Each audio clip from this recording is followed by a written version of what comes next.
welcome back. Now, the country has been awash with stories of gold, fake gold, whether it exists, whether it doesn't, including in our bulletin tonight. So we want to take you through what the legitimate process of bringing in gold into the country and export it. Now, it is clear that the government in the United Arab Emirates has distanced itself from the latest saga. We'll, of course, talk a little bit more about it in Newsgang, but this is just what it would mean legally. So today, the explainer is about the gold trade. But before we get into it, let's just set some information straight. So for those who want to trade in minerals like gold, you would require what is known as a mineral dealer's trading license.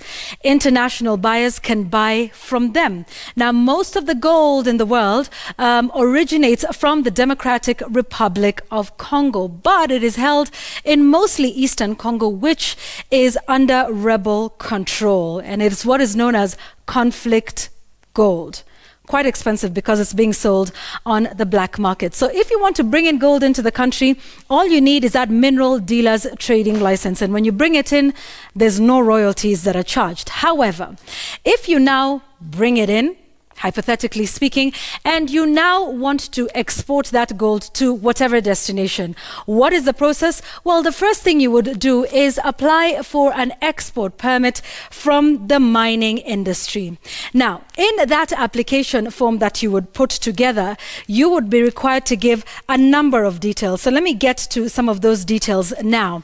Very simple. It requires the name of the applicant, the entity applying for the export, description of the commodity, the packaging description, its weight, the source, that is where it's obtained from, as well as the destination and the royalty liability amount. And I will get to that and explain just how much it is. So once you get this approval, and this, by the way, is done by the Cabinet Secretary for Mining himself or herself, or by the approving officer on behalf of the CS, and you would need that signature and that stamp as well. So once you get this permit and it is approved, the next thing that happens is this is where the Kenya Revenue Authority comes in. They enter all those goods into what they call the Simba system, and it is at this point that you are charged 2% of the market value of the gold. That's what is known as royalties. So now I'm sure you're wondering, so how much is gold worth? There's a website that tracks the international market price of gold, and as of today, it's called goldprice.org. As of today, the price of gold is $41 per gram, or in Kenya shillings, it's about, let me take a look at that. I'm just doing it here on my phone. It is about 4,187 shillings per gram. So you'd be charged 2% of the market value.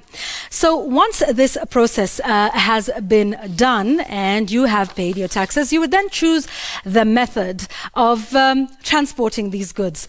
So for purposes of this conversation, because this is what we have been plagued with in the news, let's say, hypothetically speaking, the gold is coming from the DRC and its final destination is Dubai. You could use air, road, or sea, and that depends on convenience, on the safety. Remember, in Samagino's story yesterday was talking about the number of borders that it would have to cross, the safety of the regions. So let's say you're choosing air to export it. Fine.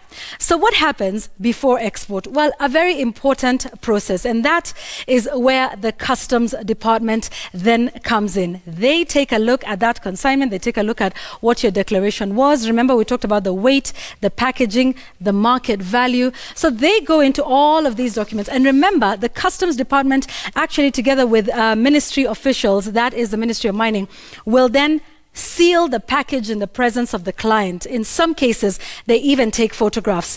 And on that seal, they will also declare the description of the commodity, its weight, how it has been packaged, its exact source, its destination, its value, and the royalty amount that has already been paid to KRA, as well as, again, the approval stamp and the signature.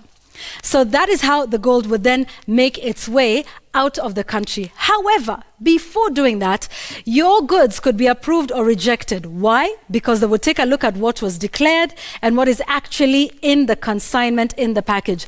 If they do not tally, then your goods are rejected. And that is the point where you would hear that the goods are being held at JKIA. So these are some of the procedures that you would have to go through for gold that is tonight standing at a cost of 4,187 shillings per gram. So these are some of the important steps that you would have to go through. If any of these steps are flouted, then that gold is said to be rejected, or that export. So these are some of the things that you would be able to go through. Remember, we'll be talking a little bit more about it on NewsGang, and this information was gladly provided to us by the Ministry of Petroleum and Mining, that is solely in charge of this process, of course, together with the Kenya Revenue Authority. So anything else that doesn't conform to this is an illegal process. We're taking a break here tonight.